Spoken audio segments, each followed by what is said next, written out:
Naging maksyo ng tagpo sa FPJ Batam Quiapo nitong Martes ng gabi nang sugurin ng grupo ni Olga Mondragon at David ang grupo ng Red Phoenix sa paggawaan ng iligal. Sa episode ay tuluyan ng nabahiran ng mga kamay ni Santiago, kapatid ng bidang karakter na si Tanggol o si Coco Martin, matapos niyang mabaril si Bullet Renz Fernandez, isa sa tauhan ng mga Mondragon.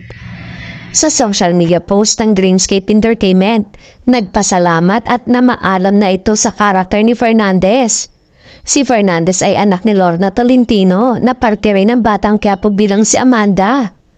Nitong Martes ng gabi, nakapagtala ng mataas na rating ang FPJ Batang Quiapo, concurrent viewers o yung sabay-sabay na nanonood sa Kapamilya Online Live.